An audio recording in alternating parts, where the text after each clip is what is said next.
الحمدللہ وکفا والصلاة والسلام علی من لا نبی بعد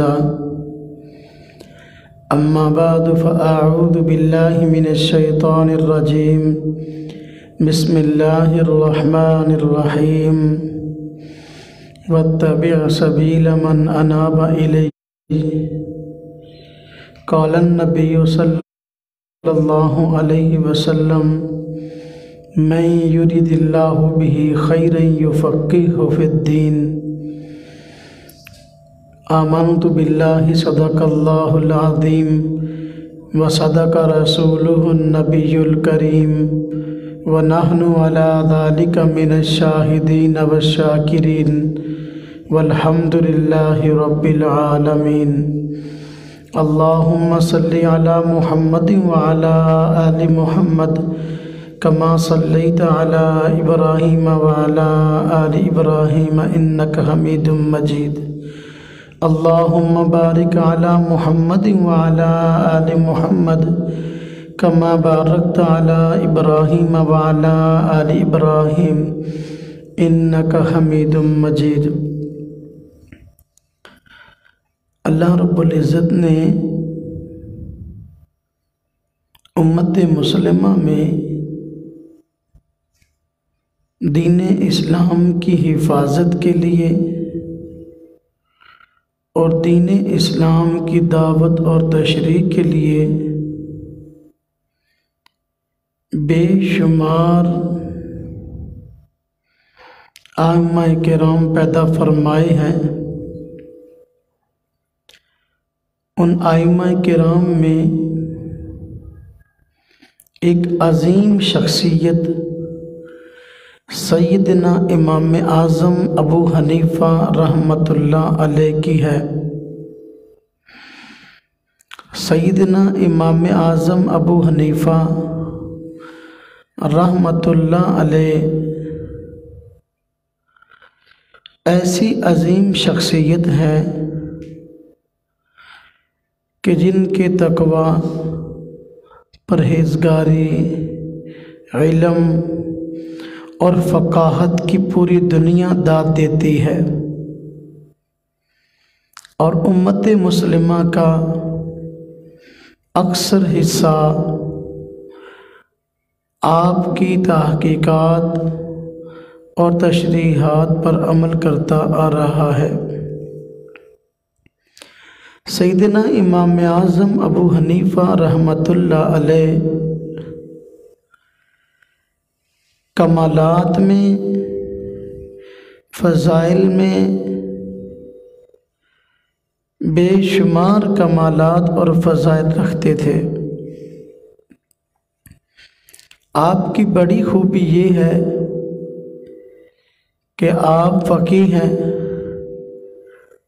اور صرف فقیہ نہیں بلکہ فقیہ اعظم ہیں، ہزاروں فقہاء کرام کے استاد اور سرخیل ہیں۔ حضور نبی پاک صلی اللہ علیہ وسلم کا فرمان ہے، فقیہ واحد اشد علی الشیطان من الف عابد، کہ ایک فقیہ شیطان پر 1000 عبادت گزار سے زیادہ بھاری ہے۔ مطلب اس کا یہ کہ شیطان کو 1000 عبادت گزار سے اللہ رب العزت کی عبادت کی وجہ سے اتنی پریشانی نہیں ہوتی جتنی پریشانی ایک فقیہ سے ہوتی ہے۔ وجہ اس کی یہ ہے کہ فقیہ صرف اپنا نفع نہیں سوچتا بلکہ پوری امت کا نفع سوچتا ہے، اور اپنے ذاتی مفاد کی بجائے اجتماعی اور پوری امت مسلمہ کے مفاد کو ترجیح دیتا ہے۔ جبکہ عبادت گزار آدمی وہ عموماً اپنا نفع دیکھتا ہے۔ کوئی آدمی تلاوت کرتا ہے زیادہ تو اس لیے کہ میرے نامہ اعمال میں اور نیکیوں میں اضافہ ہو، اللہ کا ذکر کرتا ہے تو اس لیے کہ میرے نامہ اعمال اور نیکیوں میں اضافہ ہو، اور اس کے علاوہ نوافل پڑھتا ہے تو مقصد ہے کہ میرے نامہ اعمال اور نیکیوں میں اضافہ ہو۔ غرض جو بھی نیکی کرتا ہے عبادت گزار تو اس میں عموماً اپنا نفع سامنے ہوتا ہے، جبکہ فقیہ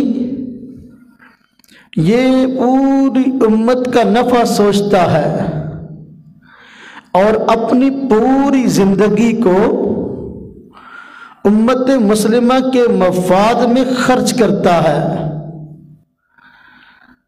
تو اس وجہ سے شیطان پہ ایک فقیہ 1000 عبادت گزار سے زیادہ بھاری ہے۔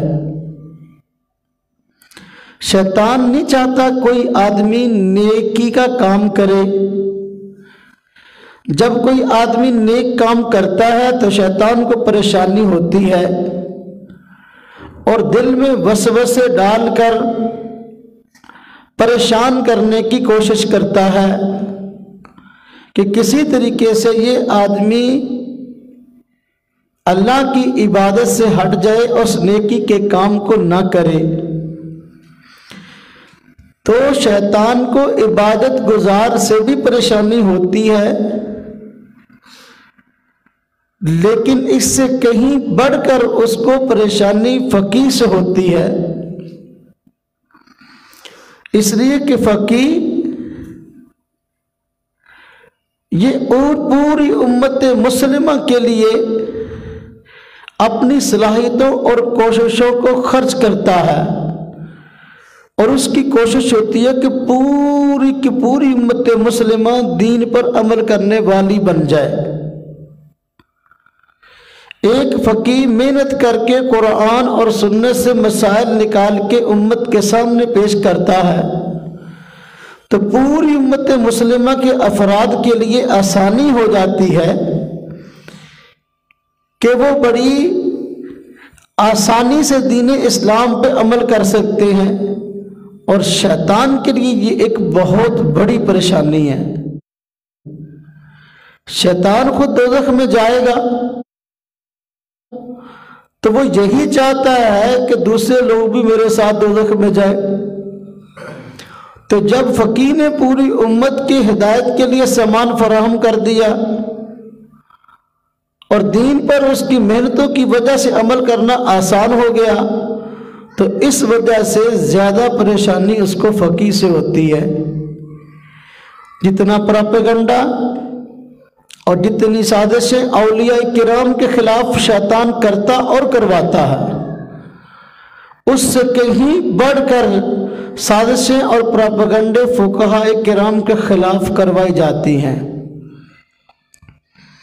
تو سیدنا امام اعظم ابو حنیفہ رحمۃ اللہ علیہ کی بڑی خوبی یہ ہے کہ آپ فقیہ اعظم ہیں، اور حضور نبی پاک صلی اللہ علیہ وسلم کا فرمان ہے من یرد اللہ بہ خیرا یفقہہ فی الدین۔ اللہ رب العزت جس سے بہت زیادہ بلائی کا ارادہ فرمائے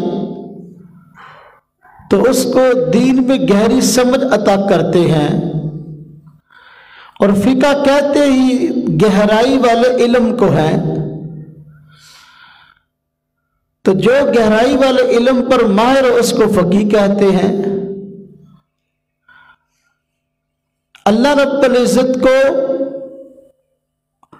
ایسے لوگ بہت پسند ہیں، تو سیدنا امام اعظم ابو حنیفہ رحمۃ اللہ علیہ اللہ رب العزت کی پسندیدہ شخصیت بھی ہیں،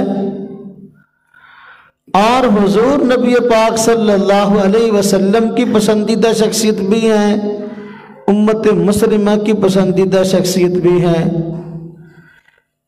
کیونکہ اللہ رب العزت کے دین کی ترجمانی کرتے ہیں، اللہ رب العزت کے دین کو لوگوں میں عام کرتے ہیں۔ حضرت امام اعظم ابو حنیفہ رحمۃ اللہ علیہ کے تقوی اور پرہیزگاری کی مثالیں عوام میں بہت مشہور ہیں۔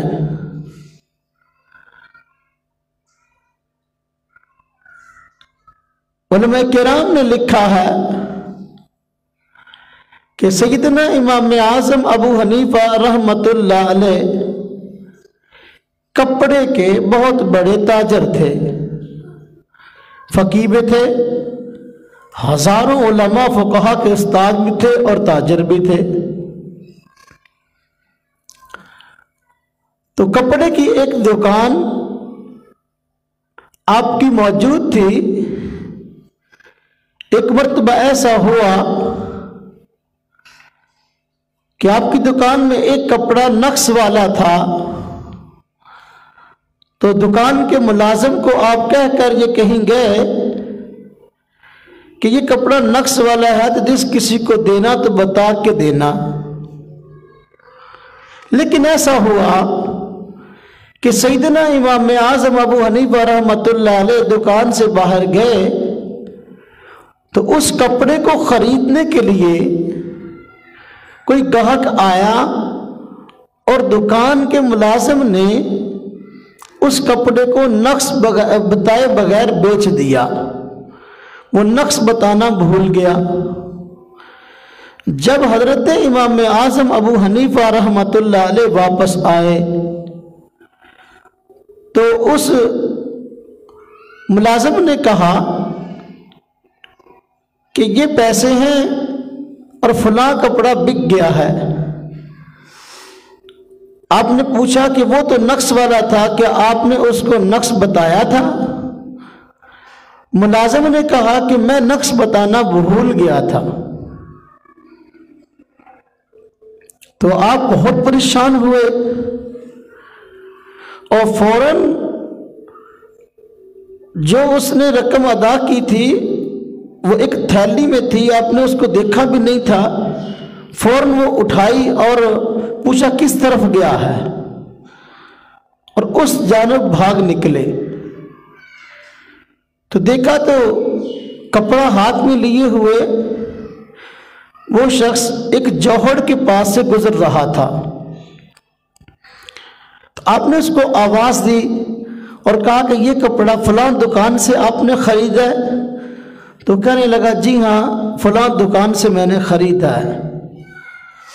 تو آپ نے پوچھا کتنے کا خریدا؟ اس نے کہا جی اتنے کا خریدا ہے۔ تو آپ نے فرمایا کہ میں اس دکان کا مالک ہوں، یہ کپڑا نقص والا ہے اور ملازم نقص بتانا بھول گیا تھا، اس لیے اس کی وہ قیمت نہیں بنتی جو آپ نے ادا کی ہے، لہذا یہ کپڑا آپ واپس کر دیں اور یہ قیمت واپس لے لیں۔ آپ نے وہ پیسوں والی تھیلی جو ہے اس آدمی کی طرف بڑھائی، اس نے وہ تھیلی لی اور تھیلی پکڑ کر قریب جوہر تھا، گندے پانی کا ذخیرہ جہاں جمع ہوتا ہے، اس نے وہ تھیلی اس جوہر کے اندر پھینک دی۔ سیدنا امام اعظم ابو حنیفہ رحمۃ اللہ علیہ حیران ہوئے کہ اس نے یہ رقم جوہر میں کیوں پھینک دی؟ تو آپ نے پوچھا ایسا کیوں کیا؟ تو وہ کہنے لگا حضرت مجھے نہیں پتا تھا کہ اس کپڑے کے اندر عیب اور نقص ہے، میں کپڑے کو خرید لایا، لیکن آپ کی جب میں نے امانت داری اور تقوی کو دیکھا کہ آپ مجھے رقم واپس کرنے کے لیے آ گئے ہیں اور کپڑا واپس لینے کے لیے تیار ہو گئے ہیں، تو مجھے آپ کی امانت داری پر حیا آئی کہ میں جو رقم دے کر آیا تھا، جو اس تھیلی میں موجود جس کو آپ لائے ہیں، تو یہ رقم اصلی نہیں تھی بلکہ نقلی تھی۔ تو مجھے آپ کی امانت داری پر حیا آئی کہ آپ تو کپڑا دکان سے بک جانے کے باوجود میرے پیچھے آئے ہیں اور حقیقت بتا رہے ہیں، تو میرا جینا چاہا کہ میں آپ سے حقیقت کو چھپاؤں، اس لیے اس تھیلی کو میں نے جوہر میں پھینک دیا۔ تو سیدنا امام اعظم ابو حنیفہ رحمۃ اللہ علیہ لین دین کے معاملات میں بھی ایک مثالی شخصیت تھے۔ حضرت امام اعظم ابو حنیفہ رحمۃ اللہ علیہ نہایت صبر اور تحمل والے آدمی تھے، برداشت بہت زیادہ تھی۔ ایک واقعہ بڑا عجیب آپ کے متعلق ملتا ہے کہ ایک مرتبہ آپ اپنے گھر کے بالا خانے میں تھے،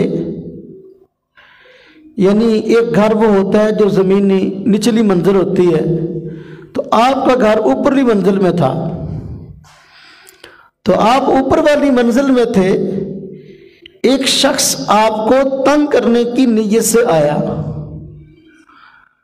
بعض لوگ ہوتے ہیں علماء کو پریشان کرنے میں ان کو مزہ آتا ہے، وہ بس اوقات ثواب سمجھ کے پریشان کرتے ہیں یا بس اوقات تماشا لگانا چاہتے ہوتے ہیں۔ تو وہ آیا اور دروازہ کھٹکھٹایا۔ حضرت امام اعظم ابو حنیفہ رحمۃ اللہ علیہ اوپر والی منزل سے سیڑھیاں اتر کے نیچے آئے، دروازہ کھولا اور فرمایا جی کس سے ملنا ہے؟ تو کہنے لگا کہ میں نے آپ سے ملنا ہے۔ تو آپ نے فرمایا جی میں کھڑا ہوں، فرمائیں کیا خدمت کر سکتا ہوں؟ تو وہ کہنے لگا ایک مسئلہ پوچھنا تھا۔ آپ نے فرمایا جی پوچھیں۔ تو کہنے لگا کہ مسئلہ تو مجھے یاد بھول گیا جو میں نے پوچھنا تھا۔ آپ نے فرمایا چلو کوئی نہیں، جب آپ کو یاد آئے تو پھر آ جانا۔ تو وہ چلا گیا، آپ نے دروازہ بند کیا، کنڈی لگائی، پھر اوپر چڑھ گئے۔ ابھی اوپر چڑھے ہی تھے دوبارہ پھر دروازے پہ دستک ہو گئی۔ آپ دوبارہ سیڑھیاں اترے اور پھر دروازہ کھولا۔ آپ نے پوچھا ہاں جی۔ کہنے لگا جی مسئلہ پوچھنا تھا۔ آپ نے فرمایا پوچھیں۔ کہتا پھر یاد بھول گیا۔ آپ نے فرمایا چلو کوئی نہیں، جب یاد آ جائے پھر آ جانا۔ آپ نے پھر دروازہ بند کیا، کنڈی لگائی، اوپر چلے گئے۔ پھر اوپر گئے تھے دوبارہ پھر دستک ہو گئی، یعنی 3 مرتبہ اس طرح ہوا۔ حضرت امام اعظم ابو حنیفہ رحمۃ اللہ علیہ برداشت فرماتے رہے، غصہ نہیں کیا۔ تیسری مرتبہ جب آپ نے دروازہ کھولا اور آپ نے پوچھا ہاں جی، کہنے لگا جی مسئلہ پوچھنا تھا، فرمایا پوچھو۔ اب تیسری مرتبہ جو مسئلہ پوچھتا ہے بڑا عجیب پوچھتا ہے، کہنے لگا کہ مسئلہ یہ پوچھنا ہے کہ یہ پوچھنا تھا کہ یہ پخانہ جو ہے یہ میٹھا ہوتا ہے یا کڑوا ہوتا ہے؟ حضرت امام اعظم ابو حنیفہ رحمۃ اللہ علیہ نے جواب دیا کہ پہلے یہ میٹھا ہوتا ہے، بعد میں کڑوا ہو جاتا ہے۔ اب اس نے سوال کیا تھا لاجواب کرنے کی غرض سے بھی، امام ابو حنیفہ کو اس کا جواب نہیں آئے گا۔ تو جب آپ نے جواب دیا اور فرمایا کہ پہلے میٹھا ہوتا ہے پھر کچھ دیر بعد کڑوا ہو جاتا ہے، اب اس نے اگلا سوال کیا اور بےہودگی کا مظاہرہ کرتے ہوئے کہنے لگا کہ آپ نے کبھی کھایا ہے؟ یعنی آپ کو کیسے پتہ چلا کہ یہ پہلے میٹھا ہوتا ہے پھر کڑوا ہو جاتا ہے؟ آپ نے فرمایا ہر چیز کا ذائقہ کھانے سے ہی معلوم نہیں ہوتا، بلکہ اور آثار اور قرائن بھی ہوتے ہیں جس سے آدمی کو علم ہو جاتا ہے چیز میٹھی ہے یا کڑوی۔ تو پوچھنے لگا کہ کیسے پتہ چلا آپ کو؟ آپ نے فرمایا کہ اس طرح کہ آپ نے کبھی غور نہیں کیا، جب آدمی پخانہ کرتا ہے تو اس کے فوراً بعد اس پر مکھیاں بیٹھ جاتی ہیں، اور مکھیاں میٹھی چیز پہ بیٹھتی ہیں، کڑوی پہ نہیں بیٹھتی، جب کچھ وقت گزرتا ہے تو اس کے بعد مکھیاں اس کے اوپر نہیں بیٹھتی، تو اس سے معلوم ہوتا ہے کہ پہلے میٹھا ہوتا ہے، پھر اس کا ذائقہ بدل جاتا ہے۔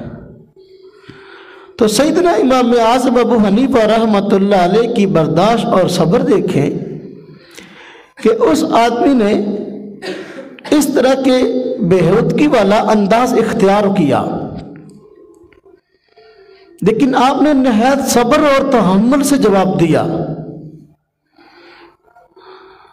سیدنا امام اعظم ابو حنیفہ رحمۃ اللہ علیہ کی خوبیوں میں اور فضائل میں ایک بڑی اہم بات محدثین نے نقل کی ہے۔ امام ذہبی رحمۃ اللہ علیہ جو محدثین کے سرخیل ہیں اور اسماء الرجال کے فن پر ایک مستند امام کی حیثیت رکھتے ہیں، انہوں نے سیدنا امام اعظم ابو حنیفہ رحمۃ اللہ علیہ کی فضیلت پر اور شان پر کتاب لکھی ہے۔ میں نے اس کا عربی سے اردو ترجمہ کیا ہے، وہ انشاءاللہ جلدی چھپ جائے گی۔ اس میں حضرت نے ایک واقعہ نقل کیا ہے، فرمایا حضرت امام اعظم ابو حنیفہ رحمۃ اللہ علیہ وہ شخصیت ہے کہ جنہوں نے 40 سال تک عشاء کے وضو سے فجر کی نماز پڑھی ہے۔ عشاء کے وضو سے فجر کی نماز پڑھی، یہ اس بات پہ واضح دلیل ہے کہ سیدنا امام اعظم ابو حنیفہ رحمۃ اللہ علیہ ساری رات وضو کی حالت میں رہتے اور کوئی نہ کوئی نیکی کا کام کرتے رہتے تھے۔ یہ بہت بڑی اجر، بہت بڑی فضیلت والی بات تھی، اور واقعی تاریخ میں ایسی شخصیات میں نادر شخصیات ملتی ہوں گی جن کی جو کوئی فضیلت ہے، اور میری معلومات میں سیدنا امام اعظم ابو حنیفہ رحمۃ اللہ علیہ کے علاوہ کسی کے بارے میں ایسا سنا نہیں گیا۔ تو یہ آپ کی بہت بڑی فضیلت تھی، چاہیے یہ تھا کہ اس کو قبول کی جاتا، حضرت امام ابو حنیفہ رحمۃ اللہ علیہ کو داد دی جاتی، لیکن جن لوگوں کو حضرت امام اعظم ابو حنیفہ رحمۃ اللہ علیہ سے عقیدت نہیں ہے وہ اس پہ اعتراض کر دیتے ہیں کہ دیکھو امام اعظم ابو حنیفہ رحمۃ اللہ علیہ اگر عشاء کے وضو سے فجر کی نماز پڑھتے ہیں تو اس کا مطلب یہ ہے کہ امام اعظم ابو حنیفہ رحمۃ اللہ علیہ رات کو سوتے نہیں تھے، تو پھر نیند کس وقت پوری کرتے تھے؟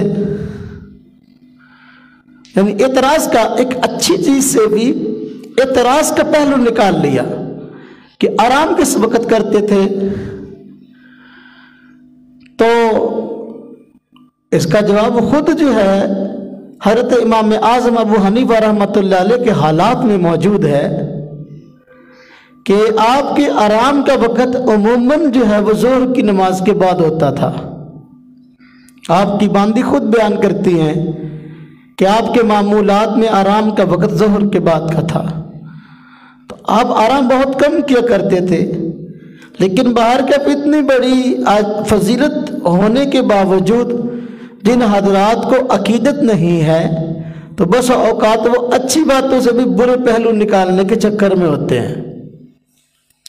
سیدنا امام اعظم ابو حنیفہ رحمۃ اللہ علیہ کو اللہ رب العزت نے عجیب فراست عطا فرمائی تھی۔ ایک مرتبہ ایسا ہوا کہ آپ کے علاقے میں ایک شیعہ رہتا تھا اور صحابہ کرام کی شان میں آئے دن کوئی نہ کوئی گستاخی کرتا رہتا تھا۔ اس نے 2 گھوڑے رکھے ہوئے تھے، ایک گھوڑے کا نام ابو بکر رکھا ہوا تھا اور دوسرے گھوڑے کا نام نعوذ باللہ عمر رکھا ہوا تھا، یعنی توہین کی غرض سے اس طرح کرتا تھا۔ حضرت امام اعظم ابو حنیفہ رحمۃ اللہ علیہ کو کسی نے بتایا کہ وہ شیعہ جس نے یہ 2 گھوڑے پال رکھے اور ایک کا نام ابو بکر اور دوسرے کا نام عمر رکھا ہوا ہے، ان دونوں میں سے ایک گھوڑے نے ٹانگ مار کے اس شیعہ کو ہلاک کر دیا ہے۔ حضرت امام اعظم ابو حنیفہ رحمۃ اللہ علیہ جب یہ بات سنی تو فرمایا یقیناً یہ وہ گھوڑا ہوگا جس کا نام اس نے عمر رکھا ہے۔ تو باہر کیف تحقیق کے بعد علم ہوا کہ واقعی ایسا تھا۔ تو اللہ رب العزت نے حضرت امام اعظم ابو حنیفہ رحمۃ اللہ علیہ کو نہایت اعلیٰ درجے کی فراست سے نوازا تھا۔ اللہ پاک نے تقوی اور پرہیزگاری آپ کو اس قدر عطا فرمائی تھی کہ حکومت وقت نے چاہا کہ آپ کو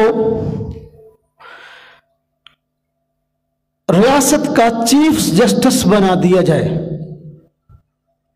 قاضی القضات، عربی زبان میں قاضی القضات کہتے ہیں، یعنی ججوں کا جج، چیف جسٹس بنا دیا جائے۔ چنانچہ آپ کو پیشکش کی گئی۔ سیدنا امام اعظم ابو حنیفہ رحمۃ اللہ علیہ کے پاس جب یہ پیشکش آئی تو آپ نے اسے ٹھکرا دیا اور کہا کہ میں یہ پیشکش قبول نہیں کر سکتا، میں تو علمی آدمی ہوں اور مجھے کہاں فرصت ہے کہ میں یہ کام کروں۔ اور آپ کے سامنے یہ بات بھی تھی کہ حکام وقت بس اوقات عدالتوں کو، قاضیوں کو اپنے جائز اور ناجائز مقاصد کے لیے استعمال بھی کرتے رہتے ہیں۔ تو اگر مجھے قاضی القضات بنایا گیا تو مجھ سے ہو سکتا ہے کہ کئی غلط طرح کے فتوے اور فیصلے لینے کی کوشش کریں، اپنے ناجائز کاموں پر میری تحریرات کا سہارا لیں یا میرا سہارا لیں، تو آپ نے قبول نہ فرمایا، رد کر دیا۔ حضرت امام اعظم ابو حنیفہ رحمۃ اللہ علیہ کو اس انکار کی بنا پر قید کر دیا گیا اور جیل میں آپ کو کوڑے مارے جاتے رہے اور اس بات پہ مجبور کیا جاتا رہا کہ آپ اس عہدے اور منصب کو قبول کریں۔ آپ نے کوڑے کھانے برداشت کر لیے لیکن اس عہدے کو برداشت نہ کیا اور اس عہدے کو قبول نہ کیا، یہاں تک کہ حکومت وقت نے جب دیکھ لیا کہ اس عہدے کو آپ قبول نہیں کرتے تو ان کو یہ بھی خطرہ تھا کہ اگر یہ اس عہدے کو قبول نہیں کرتے، ہمارے جو کام ہیں، خلاف شریعت پالیسیاں ہیں، اس کی وجہ سے پھر اگر ہمارے خلاف کوئی مؤثر آواز اٹھ سکتی ہے تو وہ سیدنا امام اعظم ابو حنیفہ رحمۃ اللہ علیہ کی ہے۔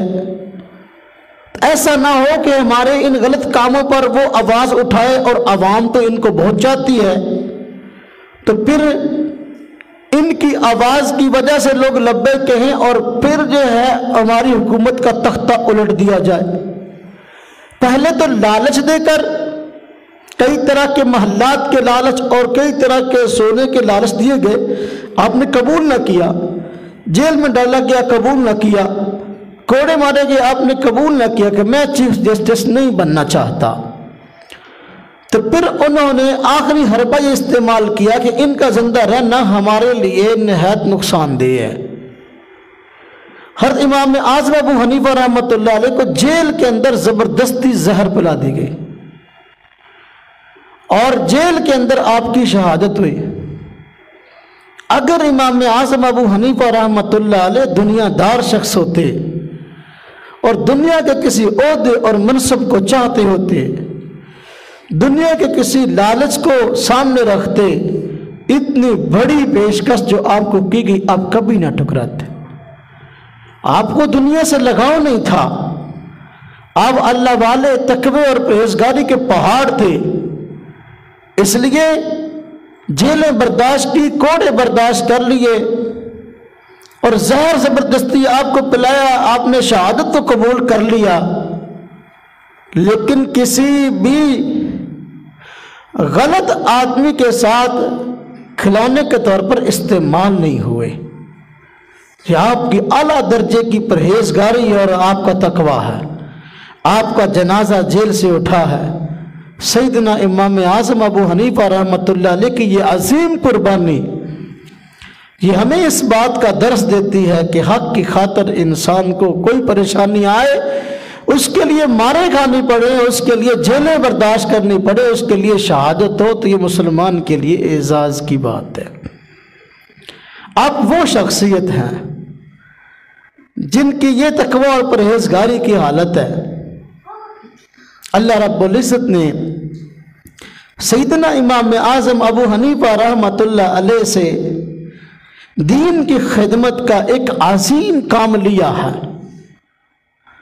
کہ آپ نے اپنی جیب سے سینکڑوں علماء کرام کو تنخواہیں دے کر